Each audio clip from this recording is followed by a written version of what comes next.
자, 문제 한번 풀어봅시다. 37번 한번 풀어볼까요? 자, 가장 적절하지 않는 것은 자, 1번 봅니다. 자, 1번에 보면은 틀린 부분이 어디 있을까요? 형식적인 요건으로 했잖아요. 그래도 제일 끝에 보니까 뭐라고 돼 있어요? 하급관청의 직무상 독립성이 보장된 사항이 아닐 것 이렇게 나와야죠. 그렇죠? 사항일 것 했으니까 형식에 해당되지 않는 겁니다. 요거는 꼭 여러분 주의를 하셔야 됩니다. 그 다음에 38번도 한번 볼까요? 옳지 않는 것은 1번 보세요. 자, 상호 모순이 되는 2개 이상 상급관청 훈령이 경합이 됩니다. 그럼 어떻게 하라 그랬어요? 주간 상급관청이 불명확하면은 주간쟁의로 해결한다 그랬죠. 그죠? 불명확하기 때문에 직권 상급 행정관청 훈령에 따른다가 아니고 주간쟁의 방법으로 해결한다. 그렇게 말씀을 드렸습니다. 자, 그래 정리를 하시고요. 또 최근에 나왔던 문제가 있습니까? 없죠? 그러면은 또 한두 문제 더 풀어보겠습니다. 46번 한번 볼까요? 자, 바르지 못한 거 찾으라고 그랬어요. 기억 맞아요? 틀려요? 상급 공무원이 하급 공무원에게 바라는 명령이 훈령입니까? 직무 명령이잖아요. 그 다음에 디귿 한번 볼까요? 훈령과 직무 명령을 발하려면 국민의 권리와 의무에 영향을 미치지 않아도 법률상 근거가 필요하다. 훈령과 직무 명령은 법적 근거 필요 있어요? 필요 없어요? 필요 없다고 그랬잖아요. 공통이라고 그랬잖아요. 그 다음은 리얼입니다. 자, 한국민 순경이 한국민 사람 이름이에요. 한국인도 있어요. 제자 중에서 이름이 한국인. 그래서 처음에 노량진에서 안녕하십니까? 한국인입니다. 이렇게 얘기하는 거예요. 근데 내가 한국인입니다. 이렇게 하길래 처음에 순간 장난친 줄 알았어요. 야, 나도 한국인이다. 이렇게 했더니 웃으면서 걔가 그게 아니고 제 이름이 진짜 한국인이라고. 진짜 그런 줄 알고 나는 나는 장난친 줄 알고 좀 친하니까 노량진 있을 때는 학생들과 굉장히 친하게 잘 지냈어요. 그러다 보니까 장난친 줄 알았는데 그게 아니라 진짜 이름이 한국인이에요. 한국인이고 그 친구가 공부를 열심히 했는데 이 다리에 수술을 하고 더 이상 이렇게 참 다리가 너무 아파가지고 포기를 하고 이제 지금은 이제 일반 직장에 다니고 있습니다. 다니고 있고요. 하여튼 뭐 한국인 가길래 처음에 여는 한국인이 아니고 한국민입니다. 자, 시도청 훈령, 시도경찰청 훈령과 경찰청 훈령이 경합이 되네요. 그럼 누구 명령을 따라야 돼요? 둘 다 직권 상급관청이잖아. 둘 다 직권 주간 상급관청일 때는 직권 상급관청 명령을 따라라. 바로 직권이 뭐예요? 시도청장이 되는 거예요. 경찰청 훈령이 아닙니다. 시도경찰청 훈령에 따라 이렇게 나와야 돼요. 그 다음에 비업은 뭐가 틀렸습니까? 개별적이고 구체적으로 지휘하는 걸 뭐라고 그래요? 지시라고 한다. 그래서 틀린 것은 4개가 됩니다. 자, 한 문제만 더 풀까요? 47번 한번 보세요. 자, 형식적 요건에 해당되지 않는 것은 겠습니다.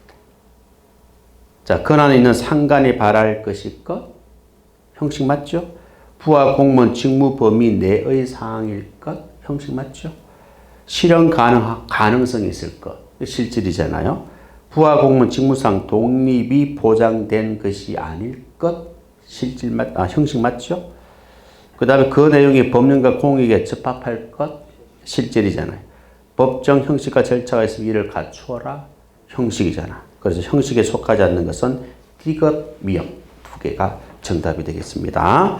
자, 고려 보시면 돼요. 자, 그 다음 경찰 작용 쪽으로 넘어갑니다. 자, 넘어가기 전에 이거 안 풀었죠? 이게 작년도 또 2차 작년도 2차 문제가 아니고 작년도 우리 특채 문제입니다. 틀린 감 찾아보세요. 3번. 직무와 훈령 모두 법규가 아니므로 대내외적 구속력이 없어. 맞습니까? 여기까지만 봐도 틀렸다 한 거 아시겠죠? 훈령과 직무 명령은 대내적 구속력은 있어요. 대외적 구속력이 없는 거지. 여기까지만 봐도 틀렸다 한 거 알 수가 있어요. 그 둘 다 위반하면은 대내적으로는 징계 책임은 지지 않는다? 아니죠. 위반하면 징계받잖아요. 대내적으로. 그렇죠? 어렵지 않잖아. 최근 문제를 잘 풀어야죠. 과거 문제도 그렇지. 그지? 자, 비례 원칙. 자, 이거 쭉 한번 또 정리를 간단하게 한번 하고 또 문제를 한번 또 풀어보도록 하겠습니다. 자, 비례 원칙이라 하면 다른 말로 뭐라 그래요? 가인 금지 원칙이다. 이렇게 이야기합니다. 경찰 비례 원칙을 다른 말로 가인 금지 원칙이라고도 합니다. 자, 비례 원칙은 세 가지, 원래 1차 시험에도 나왔어요. 자, 세 가지 내용이 뭐죠? 적필상이 됩니다. 우리가 적합성이라고 하는 것은 많은 수단들이 있지만 그 중에 적합한 수단이 뭐냐 이거죠. 그죠? 그게 바로 적합성이에요. 그 다음 필요성의 원칙은 뭡니까? 적합한 수단 중에서 우리 국민에게 가장 피해를 적게 주는 수단을 사용해야 돼요. 그죠? 그게 바로 필요성입니다. 그래서 필요성을 다른 말로 뭐라 그래요? 최소 침해의 원칙이다. 왜? 국민에게 가장 적게 피해를 주는 수단을 사용해야 되기 때문에 최소 침해의 원칙이다. 그 다음에 상당성 원칙은 뭐예요? 그러면 이 A 수단이 우리 국민에게 가장 부담을 적게 주는, 알겠습니까? 가장 부담을 적게 주는 수단이라고 봅시다. 그럼 이 수단을 사용하는 데 있어서 이익이 있을 수 있고 불이익이 있을 수도 있잖아요. 뭐 손해가 있을 수 있잖아요. 그러면 이 수단을 사용하는데 이익이 크면은 수단을 사용하면 되고, 이익이 큰데 이걸 사용한다고 누가 요구를 하겠습니까? 모든 국민들이 납득을 할 거 아니에요. 그런데 불이익이 커요. 이런 경우는 수단을 사용하면 되는데 이런 경우는 사용하면 돼야 안 돼요? 안 되죠. 참새 한 마리 잡으려고 대포를 쏜다? 우리 국민들이 용납하겠습니까? 만약 날아다니는 참새 한 마리 잡으려고 대포 쏜다고 생각해보세요. 국민들 난리 날 거예요. 대포 한 방에 얼마예요? 미사일 한 방에 얼마입니까? 몇백억 할 수도 있잖아요. 그렇죠? 그 엄청난 국민의 세금으로 만든 그 미사일을 그 겨우 참새 한 마리 잡으려고 쏜다? 있을 수 없는 얘기예요. 만약에 쏜다면은 상당성 2배가 되는 사례가 되는 겁니다. 알겠죠? 요게 이번에 시험에 나왔던 거예요. 노란 지문 있잖아요. 이 노란 지문 이걸 제시하고 필요성의 원칙이라고 했잖아요. 그럼 틀리죠. 상당성의 원칙이죠. 그래서 상당성의 원칙을 다른 말로 뭐라 그래요? 협의의 비례 원칙이다. 알겠습니까? 자, 제가 다시 한번 더 이렇게 원래 기출문제는 이렇게 안 하고 그냥 문제지로 풀려고 했는데 시간이 없어가지고 원래 2달 걸릴 거 지금 한 달 만에 끝내야 되기 때문에 그래도 여러분 해독수가 부족해서 어쩔 수 없이 내가 또 해야 되겠다는 생각이 갑자기 들더라고. 나는 힘들어요. 문제지로 풀면 나 편해요. 그죠? 근데 문제 풀 것 같으면 혼자 풀지 뭐 여기 뭐 풀 거 뭐 있습니까? 해설도 다 있는데. 그래서 이제 설명을 다시 한번 더 강조를 하는 게 좋겠다. 시합에 잘 노는 내용 위주로 정리를 한번 하면서 푸는 게 좋겠다는 생각이 들어요. 자, 그 내용을 이렇게 그림을 통해서 수업 시간에 다 했다 하는 거 다 기억나죠? 정리하셔야 됩니다.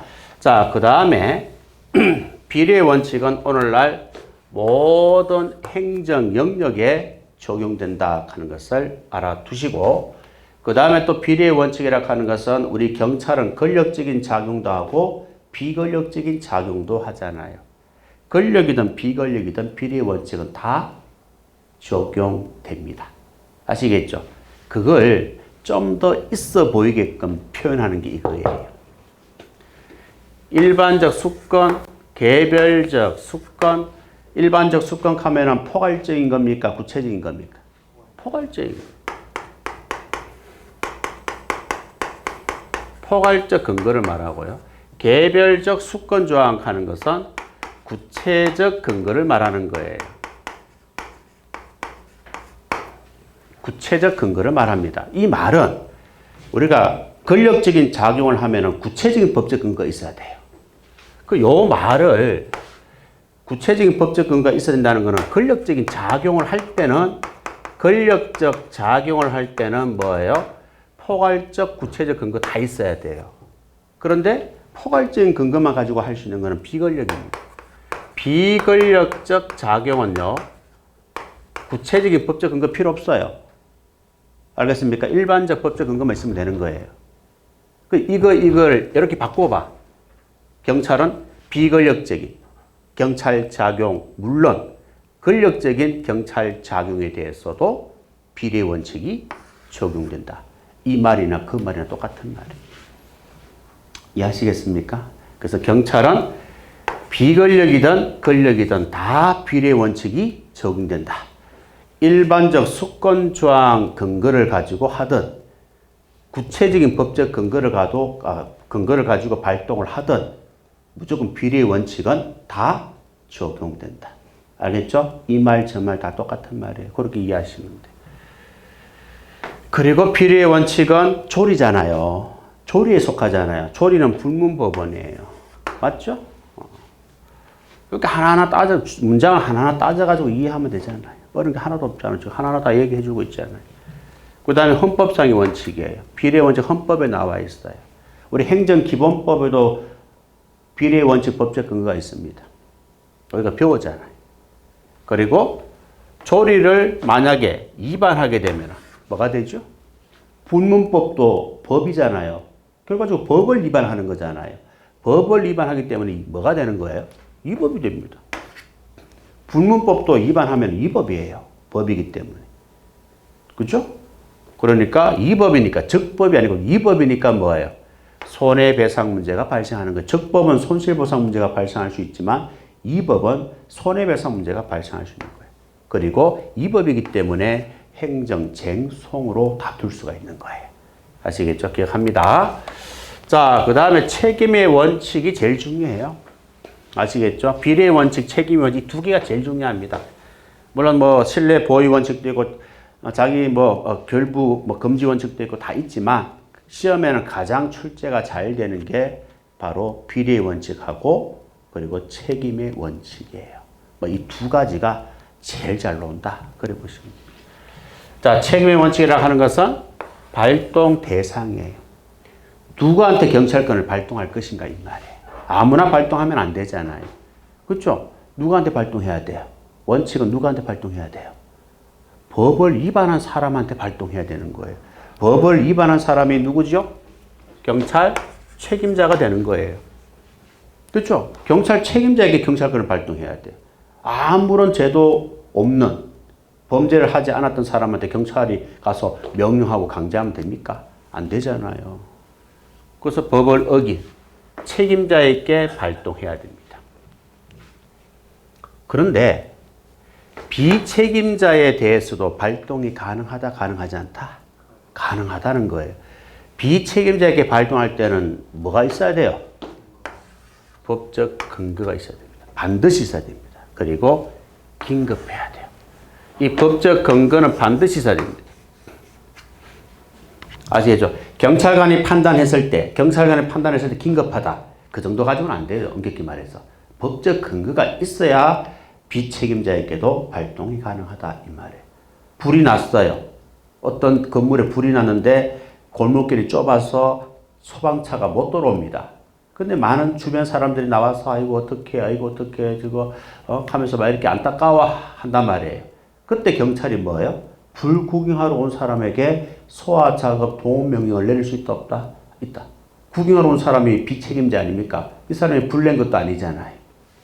그죠? 그냥 주변에 살고 불이 났으니까 나와서 안타까운 마음에서 이거 어떻게 하지 이렇게 얘기하고 있는데 경찰이 갑자기 나한테 불 끄라는 거예요. 집에서 바게트에 물 담아가지고 뿌리라는 거예요.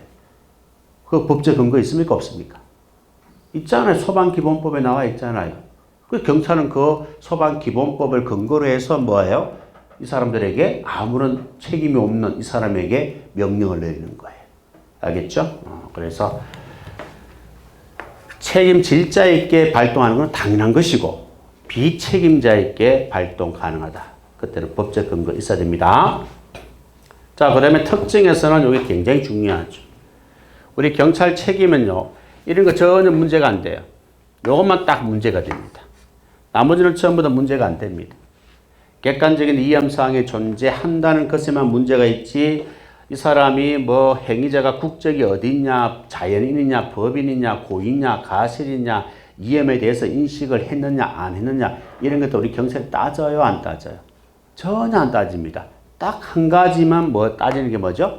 객관적으로 봤을 때 위험사항이 존재하느냐, 안 하느냐. 요것만 따지는 거예요. 자, 우리 경찰이 교통 신호 위반을 했어. 그러면 현장에서 적발할 거 아니에요. 그렇죠? 다 통고 처분할 거 아니에요. 그것도 우리 경찰이 어떻게 합니까? 선생님 국적이 어디십니까? 물어요? 선생님 위반하면 이거 위험하다, 위험하지 않다 인식을 했습니까? 안 했습니까? 물어요? 선생님 고의로 신호 위반했습니까? 가실로 위반했습니까? 묻습니까? 안 묻습니까? 안 묻습니다. 그거는 상관이 없다 이 말에. 이건 아무 상관이 없다 이 말에. 딱 한 가지 상관이 있는 거는 뭐예요? 신호 위반하면 위험해요? 안 해요? 위험하죠. 그것만 따지는 거예요. 위험하기 때문에 단속하는 거예요. 객관적으로 봤을 때 위험사항이 존재하기 때문에 경찰은 단속을 한다 이 말입니다. 그게 경찰 책임의 원칙 특징이에요. 그래서 이걸 이렇게도 시험에 나오잖아요. 경찰 책임은 민형사 책임과 달리 고의가실을 요한다 안 한다? 안 한다 했잖아. 민사 사건이나 형사 사건은 고의냐 가실이냐 중요하잖아요. 그런데 우리 경찰 책임은 고의가실은 안 따진다. 고의로 신호 위반을 했던 실수로 위반했던 안 따진다. 신호 위반 자체가 객관적인 위험사항이 존재하기 때문에 단속해서 통고 처분하는 거예요. 아시겠죠? 기억하세요. 이게 핵심입니다. 자, 그 다음에 책임의 종류는 몇 가지가 있어요? 세 가지가 있죠. 행위 책임과 상태 책임과 혼합 책임이 있습니다. 행위 책임이라고 하는 것은 자기 행위는 자기가 책임지는 거예요. 내가 앞에 있는 친구를 때렸다? 그러면 내가 책임지는 거예요. 내가 한 행위니까. 그런데 타인의 행위에 대해서도 자기가 책임져요, 안 져요? 져요. 이런 경우에. 내 감독하에 있는 사람이 행한 행위, 내 감독하에 있는 사람이 행한 행위는 내가 책임지는 거예요. 감독 책임이 있기 때문에. 그 다음에 상태 책임은 뭡니까? 자, 친구가 걔를 나한테 맡기고 해외에 여행을 갔어요. 그리고 나는 친구 걔를 데리고 산책하다가 걔가 미쳐가 아이를 물어버렸어요. 걔 주인은 친구고 걔를 관리하는 사람은 납니다. 누가 책임져야 되죠? 실질적으로 걔를 관리하는 내가 책임지는 거예요. 내가 상태 책임자가 되는 거예요. 아시겠죠? 그게 바로 상태 책임이다. 그런데 이런 비정형적인 사건은 책임이 없다. 친구가 차를 맡기고 해외여행 갔는데 친구 차를 내가 집에서 관리하고 있잖아요. 근데 그 친구 차랑 절도범이 차를 훔치고 도망가다가 운전하다가 사고를 낸 거예요. 그러면은 이 사고에 대해서는 누가 책임져야 됩니까? 소유자인 친구가 책임집니까? 차를 관리하는 내가 책임져야 됩니까? 내가 운전한 것도 아니잖아요. 차량 절도범이 책임져야죠. 그렇죠? 그러니까 이런 비정상적인, 비전형적인 사건에 대해서는 나는 책임 안 진다 이 말이에요. 아시겠어요?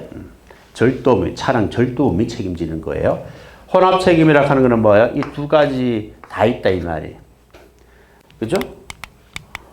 행위 책임도 있고 상태 책임도 있어요. 이 두 가지 있을 때는 행위 책임이 우선이다 하는 것을 알아두셔야 됩니다. 아셨죠? 그 정도. 자, 여기 우리 경관부 문제예요. 참 재밌는 문제가 나왔어요. 이런 문제가 좋은 문제다 이 말이에요. 아시겠어요? 이런 문제가. 이런 문제가 나와야 됩니다. 이제는. 이런 문제가. 그래야 책임의 원칙을 제대로 이해하고 있는지를 여러분들한테 물을 수 있는 거예요. 자, 일단은 요 학설을 우리가 안 배우기 때문에 요거 볼까요? 자, 조건설이 있어요. 조건설은 이해 발생에 기이한 모든 행위 다 포함됩니다. 이해를 발생시킨 원인이 있을 거 아니에요. 모든 원인 다 포함되는 게 조건설이고요. 상당 인과관계설은 일반적인 결과 발생의 개연성 범위의 행위가 포함된다고 그 인과관계가 있는 행위만 관련된 행위만 포함되는 거고요. 직접 원인설은 구체적인 이해를 직접 초래한 행위만 포함됩니다. 자, 학설은 이렇고요. 그러면은 요거 한번 사례를 보세요. 사례가 무슨 사례입니까? A 가게예요. 가게에 있는데 자, 뭐 수영복 팔고 이런 가게인가 봐요. 그래서 A가 모델 B에게 B 모델입니다. A 가게 사장이 모델 B에게 수영복만 입게 해서 앞에 쇼윈도 있잖아요. 창문가에 쇼윈도에 있도록 했습니다. 근데 지나가는 사람들이 뭐예요? 지나가잖아 사람들이 뭐예요? 자꾸 이렇게 구경하기 위해서 쇼윈도 앞에 사람들이 이렇게 있는 거예요. 구경하고 있는 거예요. 그래서 앞에 도로교통법상 심각한 장애가 발생이 되었다 이 말입니다. 아시겠죠? 만약에 유명한 연예인이 수영복 입고 쇼윈도 있다 모델 있다고 생각해 보세요. 지나가는 사람 뭐야? 될 거 아니에요. 그 사람들이 모이다 보면 지나가는 사람도 뭐지 하다 보면은 자꾸 사람들이 많아질 것이고 심지어 도로까지 침범이 될 것이고 소통에 방해가 되겠죠. 자, 이런 경우입니다. 자, 이런 경우에 우리 한번 보자 이 말. 조건설에 의하면은 군중이죠. 지금 틀린 거 찾으라 그랬습니다. 군중 A, B 모두 경찰 책임자다. 맞아요, 틀려요? 맞죠? 왜? 기여한 모든 행위가 다 포함되니까 다 기여했잖아. 이 사람이 시켰고, 이 사람은 모델로 섰고, 이 사람들은 구경한다고 서 있었고. 자, 그 다음에 2번 의도적 간접 원인 제공자 이론입니다. 자, 이 이론을 인정한다면 A에게 경찰권을 발동하여 A로 하여금 B를 쇼윈도에서 나가도록 하라고 할 수 있다. 지금 모델은 직접적으로 이 사람 때문에 교통이 방해됐고 간접적인 원인은 누굽니까? 의도적 간접 원인은 이 사람이겠죠. 수영복 팔아먹으려고 지금 모델을 쇼윈도에 전시를 한 거 아니겠습니까? 그죠? 옷을 입고 이제 이게 모델을 세운 거 아니겠습니까? 그러니까 A 사장이니까 경찰이 A로 하여금 B를 쇼윈도에서 나가도록 할 수가 있다 이 말이에요. 맞죠? 그 다음 직접 원인설 누굽니까? A입니까? B입니까? 군중입니까? 직접적인 있잖아요. 직접 초래한 행위만. 누가 직접적인 원인 제공자입니까? B예요? 아니 모델은 쇼윈도 안에 있어. 안에 있는데 교통에 방해가 될 직접적인 영향을 미친 게 아니잖아요. 군중들이에요. B가 아니고 군중이 직접 원인설에 해당되는 거예요. 군중이 지금 도로를 막고 있잖아. 이 사람 때문에 교통의 흐름이 방해되고 있는 거잖아요. 그렇죠? 이 사람이 직접적인 원인이 아니지. 이 사람은 도로에 있는 게 아니에요. 가게 안에 있는 사람이에요. 이 사람은 그냥 시킨 사람에 불과한 거예요. 그래서 간접적인 원인 제공자는 될 수 있겠죠. 근데 직접적으로 교통을 방해한 사람은 누구예요? 구경꾼들이에요, 구경꾼들. 그래서 B가 아니고 군중이 정답이 되는 거예요. 이해하시겠습니까? 그거 잘 기억하세요. 그 다음에 교통장애가 그다지 중대하지 않다면 A를 경찰 책임자로 보아서는 안 될 것이다. 그렇죠. 교통에 아무런 문제가 없어요. 그리고 이제 가게 안에 모델을, 그죠? 거기 세운다고 해서 문제 될 거 있습니까? 전혀 문제 없잖아요. 그 사람을 안 세우니까 우리가 마네킹 같은 걸 세워놓고 속옷이라든가 수영복 전시하잖아요. 그게 무슨 문제가 있어요. 그렇죠? 그러니까 3번이 정답이에요. 이런 문제가 얼마나 중요한 문제입니까? 자, 이거 잘 기억하세요. 아시겠죠? 또 경관부 문제. 경관부가 이거 문제 많이 나왔어요. 책임의 문제가 한 번 경관부 문제 치는데 책임 문제만, 책임의 원칙만 세 문제 나와버렸어요. 이런 문제 처음 봤습니다.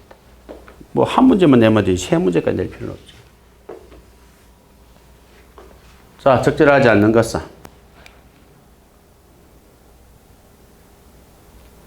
몇 번이에요? 미성년자도 행위 책임 주체가 될 수 있다? 네, 출세해 있습니다. 행위자의 고의 가실은 무관하게 행위 책임입니다. 무관합니다. 고의 가실은 상관없다고 그랬잖아요. 그 다음 행위자의 자기 부작이 상관없이 위험을 야기시키면 행위 책임이 있다. 그렇죠. 객관적인 위험사항이 존재하면, 위험을 초래하면, 신호 위반하는 게 위험을 초래하는 거잖아요. 그 사람에게 책임, 경찰권을 발동하는 거죠. 4번은요, 경찰 책임자에 대한 경찰권 발동으로 경찰 책임자에게 재산 손해가 발생한 경우, 자, 법을 위반한 자에게 경찰권을 발동을 했어. 그리고 재산상 손해가 발생했어. 그러면은 경찰 책임자에게 손실보상 청구권이 인정이 된다, 안 된다? 응? 무조건 인정이 된다 하면은 곤란해요. 여기 밑에 우리 경지법에 보면은 나와 있어요.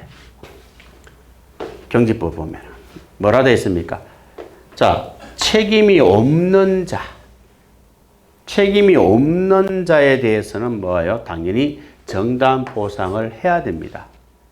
그런데 이것처럼 책임 있는 자에 대해서 자신의 책임에 상응하는 정도의 초과하는 생명, 신체, 재산상 손실만 보상해 주는 거예요. 아시겠어요? 그러니까 책임자에게 재산상 손해가 발생했어요. 발생했다고 해서 그 발생했던 손해 다 뭐예요? 보상하느냐? 아니다 이 말입니다. 자신 책임에 상응하는 정도. 자, 자신의 책임에 상응하는 정도가 여기까지예요. 정도가 요 정도입니다. 요 정도는 자기가 어떤 잘못을 해가지고 우리 경찰이 체포를 하기 위해서 어떤 그 상황에서 일어나는 이 사람의 어떤 개인적인 또 손해가 있을 수 있잖아요. 그거는 그 정도 손해는 보상이 안 돼요. 근데 요 정도 상하는 정도를 초과한 부분에 대해서는 요거는 보상이 되는 거예요. 아시겠죠? 그렇게 여러분들이 봐야 됩니다. 그 문장이 좀 이렇게 나와야 되는데 그냥 쭉 나와버려서 틀린 거예요. 재산상 손해가 발생했다? 그 재산상 손해에 대해서 다 보상을 하느냐? 그건 인정이 안 됩니다. 요거는 인정 안 된다 이 말이에요. 이만큼 손해를 봤어. 그런데 이 정도는 책임에 대한 상응하는 정도야. 요거는 보상이 안 되고 초과되는 요 부분만 보상하겠다 그런 뜻이에요. 아시겠죠? 그래서 4번이 정답이 됩니다. 자, 또 한 문제 더 있어요. 다 경관부 문제예요. 작년도에. 몇 번이에요?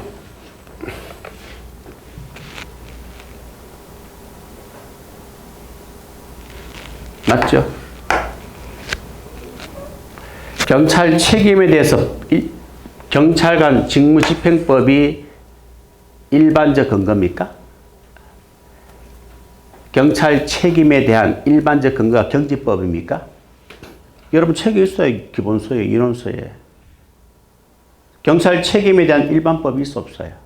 없어요. 경찰 여러분 책에 기본서에 175페이지 있다고요. 알겠습니까? 경찰 kin거건에 대해서는 일반법은 존재해요, 안 해요?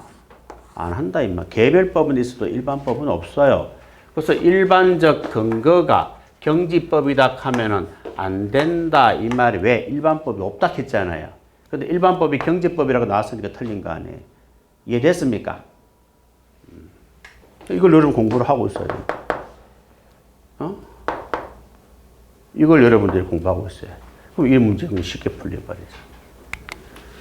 자, 고래 정리를 여러분들이 하시면 되겠습니다. 자, 문제 풀겠습니다. 자, 2번 문제 한번 볼까요? 167페이지. 비례의 원칙 가장 적절하지 않는 것은 2번 봅니다. 자, 2번 비례의 원칙은 적필상 세 가지가 있잖아요. 적어도 하나는 충족해야 입법하지 않습니까? 세 개 모두 충족해야 됩니다. 아시겠죠? 기억하세요. 자, 그 다음에 3번 문제도, 아니요, 5번 문제 풀게요. 자, 책임의 원칙입니다. 자, 4번 한번 보세요.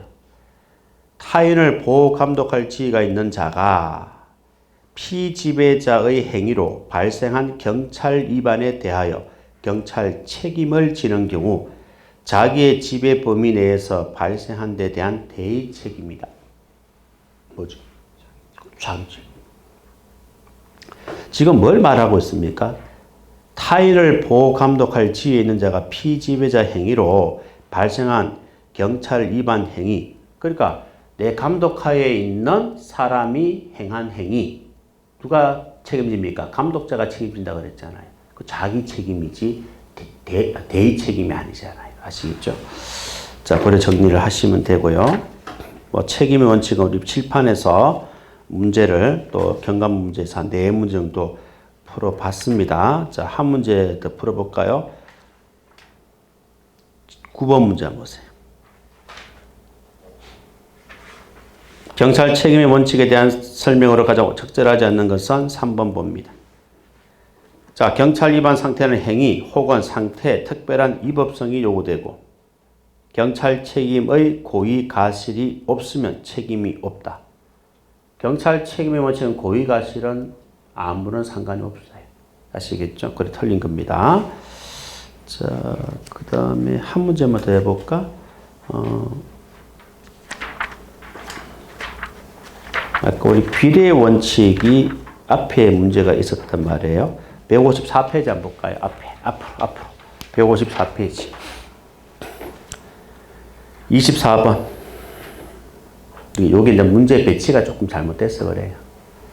자, 24번 보면 가장 적절하지 않는 것은 2번 봅니다. 최소 침해 원칙이 협의의 비례 원칙이란다? 최소 침해 원칙은 필요성의 원칙이고 협의의 비례 원칙은 상당성의 원칙이에요. 아시겠죠? 그거 말이 안 되지. 자, 그 다음 25번 한번 봅니다. 가장 적절하지 않는 것은 4번 보세요. 경찰 비례 원칙은 법률의 명문 규정은 존재하지 않습니까? 비례 원칙 법적 근거 어디 있어요? 응? 비례 원칙 법적 근거 어디 있다고 얘기했습니까? 헌법에도 있고 행정기본법에도 우리가 배우잖아요. 아시겠어요? 그 법적 근거 있어 없어요? 있잖아요. 근데 없다라고 했으니까 틀린 거죠. 그렇게 정리를 하시면 되겠습니다. 자, 그 다음 이제 기속행위 쪽으로 갑니다.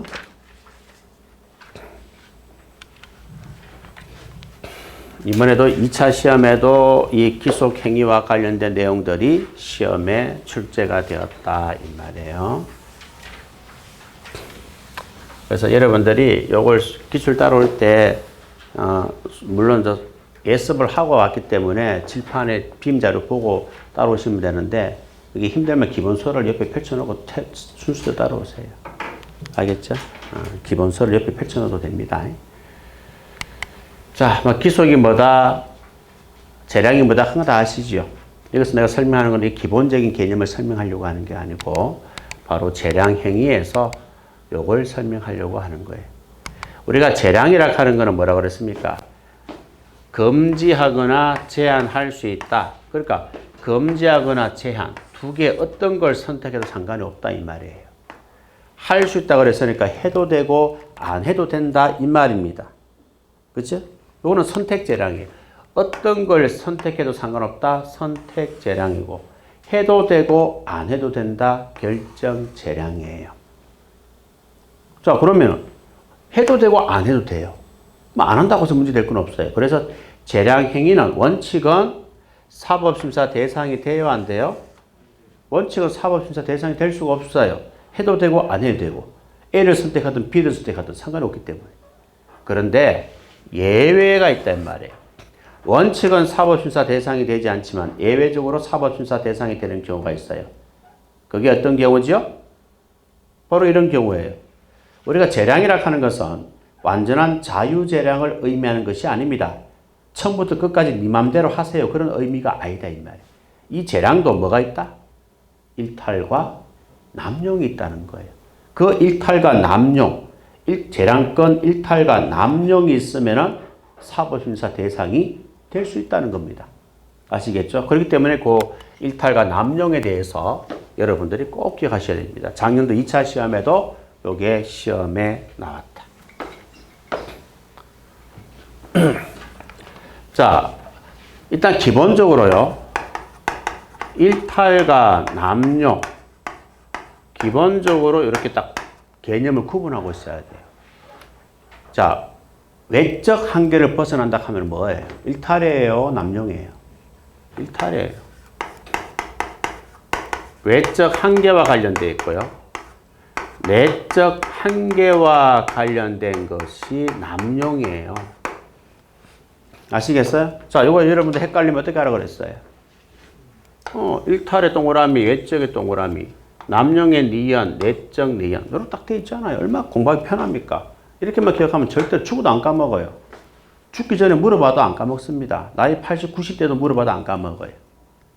그렇지? 이렇게 표시하란 말이에요.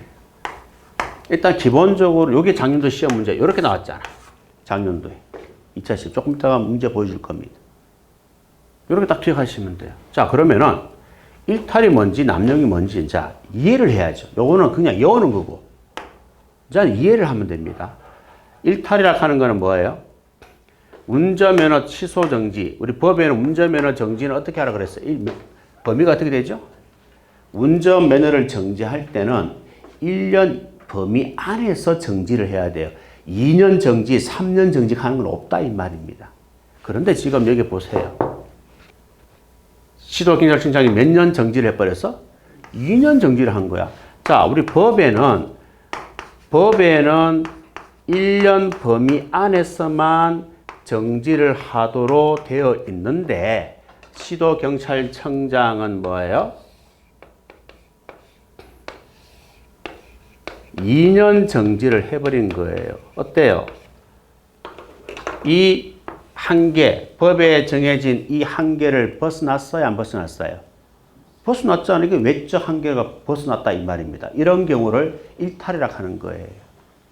아시겠죠? 자, 그럼 남용은 뭐냐? 남용은 이걸 벗어난 게 아니에요. 남용은 이게 벗어난 게 아니고 요 범위 안에서 면허 정지한 거는 맞아요.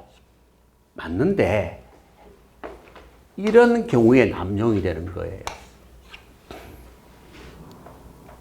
이거는 외적 한계를 벗어난 거고 일탈은. 요 남용은 요 범위 안에서 그죠? 집행을 하기는 했는데 여기에 해당되는 경우가 남용이 된단 말이에요. 자, 보세요. 갑과 을이 또 동시에 교통신호를 위반해서 그러면 둘 다 처벌 내용이 똑같아야 될 거 아니에요. 근데 갑은 1개월이고 을은 2개월이에요. 을 입장에서는 억울해요, 안 해요? 억울하잖아요. 평등해요, 안 해요? 평등하지 않잖아. 뭘 위반한 거야?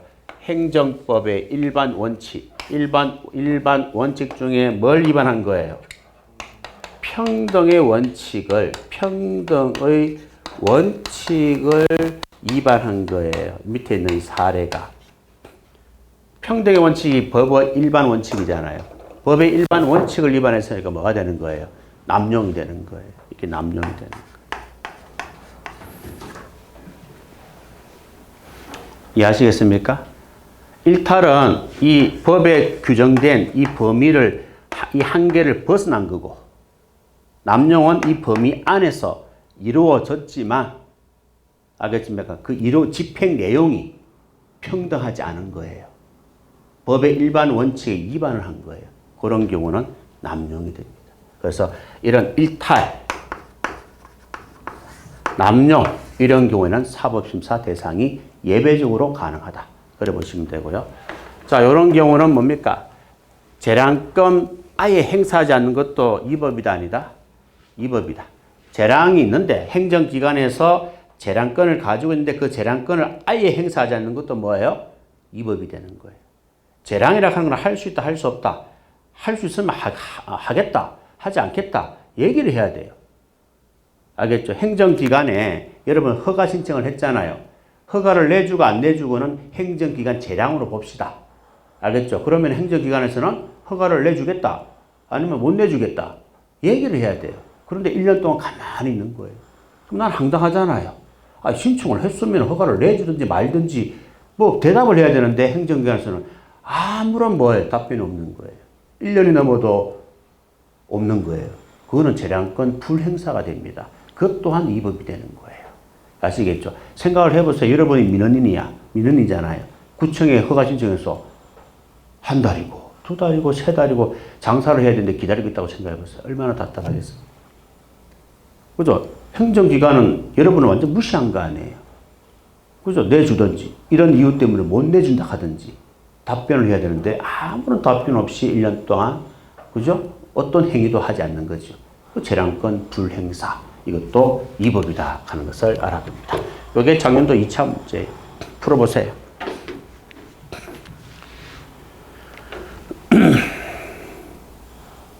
몇 번이죠?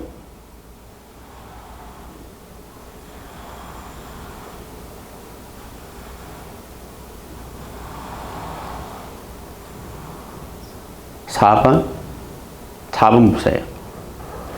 일탈이란 재량권 내적 한계를 벗어난 것을 말하고 남용은 외적 한계를 벗어난 것을 의미한다. 반대로 돼 있죠. 틀린 거죠. 아무것도 아니잖아. 그럼 요거만 딱 알고 있으면 돼. 뭐 필요 없어요. 설명도. 그래서 경찰학 개론은 뭐라고 그랬어요? 개념 과목이기 때문에 개념을 잘 알고 있어야 된다고. 막 깊이 파고들 가려고 하면 안 된다.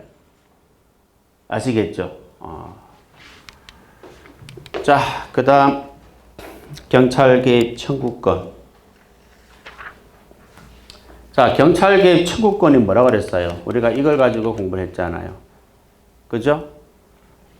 자, 재량권 0으로 수축 이론과 같이 연결해서 공부하시면 돼요.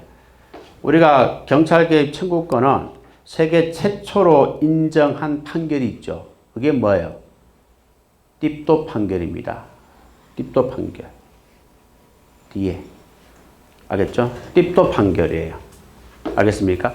띠또 판결이 세계 최초로 인정한 판결이 경찰 개입 청구권 인정한 판결이 띠또 판결. 독일입니다. 우리나라도 뭐와 관련되어 있어요? 김신조 사건과 관련되어 있어요. 12명의 20여 명이죠. 20여 명의 무장공비를 데리고 청와대 대통령 죽이려고 내려왔습니다. 자, 볼까요? 무장공비에 의해서 생명 위협받고 있는 청년의 가족이 임금 파출소에 구원을 요청했는데도 불구하고 경찰이 출동하지 않음으로 인해서 청년이 희생된 사건에 대해서 법원에서는 국가가 잘못했으니 청년 가족에 대해서 배상해라. 알겠습니까? 이런 판결이 난 거예요. 자, 그렇다면은, 자, 경찰 개입 청구권과 재량권 여론 수축 이론을 같이 설명을 할 거예요. 자, 처음에는 청년의 가족을 우리 경찰이 보호를 하고 안 하고는 경찰 재량입니다. 맞나요? 인정하십니까? 맞잖아요. 경찰이 지금 나를 보호하고 안 하고는 경찰 재량이에요. 내가 나를 보호할 이유가 없으니까 지금 옆에 경찰이 없는 거예요. 만약에 나를 보호할 이유가 있다면 경찰이 학원에 앉아 있을 겁니다, 밖에. 알겠습니까? 꼭 경찰 재량이에요. 재량인데 지금 현재 청년이 어떤 상황에 처해져 있어요? 무장공비로부터 지금 붙잡혀가지고 잘못하면 죽을 그런 상황입니다. 마치 가족들은 뭐예요? 그걸 알고 가족이 인근의 지구대에 신고를 한 거예요. 지금 우리 아이가 집에서 무장공비로부터 붙잡혀가지고 위협을 받고 있으니까 아이를 구해달라. 경찰에 신고를 했단 말이에요. 그죠? 신고를 하게 되면은, 신고를 한다는 게 뭐예요? 개입을 요구하는 거잖아요. 그렇죠? 자, 개입을 요구하면 그때 우리 경찰 재량은 어떻게 돼요? 0으로 수축이 됩니다. 평소에는 경찰이 보호를 하고 안 하고는 100% 재량이라면 이제는 누군가가 위험을 느끼고 있고 위협을 받고 있고 그 가족이 지금 도와달라고 개입을 요구하잖아. 개입을 요구하면은 경찰 재량은 제로가 됩니다. 왜? 의무가 발생하니까요. 의무는 무조건 개입을 해야 돼요. 무조건 현장에 가서 청년을 구해야 됩니다. 이게 재량권 영으로 수축 이론이에요. 알겠습니까? 재량권 영으로 수축 이론이다 이 말이에요. 재량이 영으로 수축됐으니까 뭐예요? 재량이 없다는 거예요. 재량이 없다는 건 의무가 발생한다 이 말입니다. 무조건 개입을 해야 돼. 무조건 개입을 해야 돼. 그런데 개입하지 않으면 이 말이에요. 개입하지 않으면 어떻게 되죠? 행정, 쟁송, 대상이 되고 국가 상대로 배상 청구도 가능하다 이 말입니다. 이해하시겠습니까? 여기까지 정리하고 계시면 돼요. 자, 문제 풀고 쉬었다 하겠습니다. 자, 일단 뭐 기소가 재량 행위에 대해서는 우리가 방금 작년도 2차 문제를 풀어봤고요. 13번 한번 볼까요? 자, 13번에 틀린 것은 4번 봅니다. 경찰관에게 재량권 행사가 인정되어 있다고 하여 어떠한 조치를 하여도 된다는 완전한 자유재량이 인정되지는 않기 때문에 맞죠? 법규 효용한 범위 안에서도 재량권 행사란 재량권을 부여한 목적에 적합하여야 하지만 사법심사 대상은 되지 않는다? 재량도 원칙은 사법심사 대상이 되지 않지만 예외적으로 사법심사 대상이 된다 안 된다? 어떤 경우? 일탈 남용의 불행사입니다. 아시겠죠? 기억하세요. 자, 14번입니다.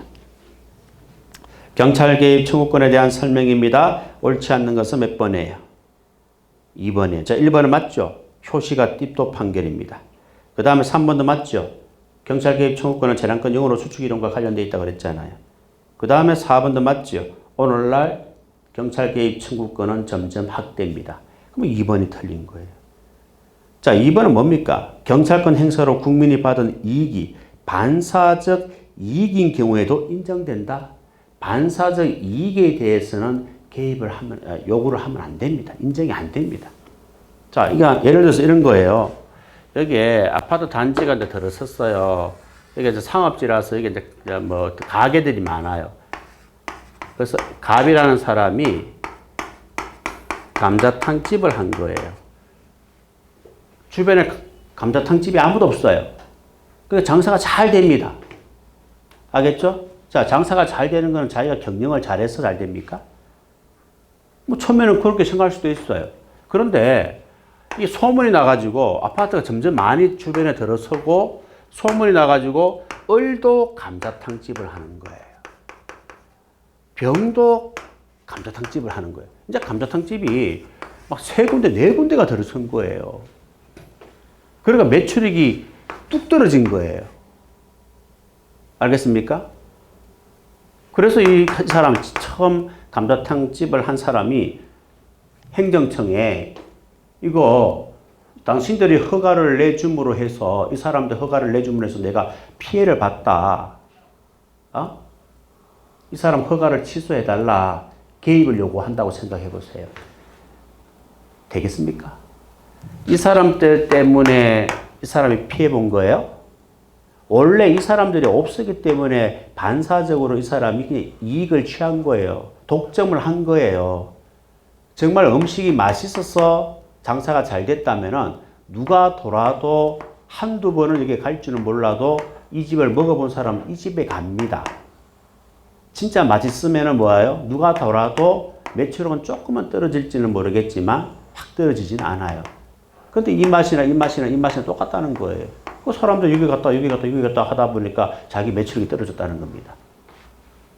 돈을 많이 버는 거는 자기 능력이 있어서가 아니고 결과적으로 뭐예요? 독점을 했기 때문에 반사적으로 이익을 얻은 거예요. 근데 그 이익이 줄었다고 해가지고 행정청에 개입을 요구하면 된다 안 된다? 안 된다는 겁니다. 그래서 반사적 이익은 해당이 안 되는 거야 아시겠죠? 자, 쉬었다가 행정행위 들어가도록 하겠습니다.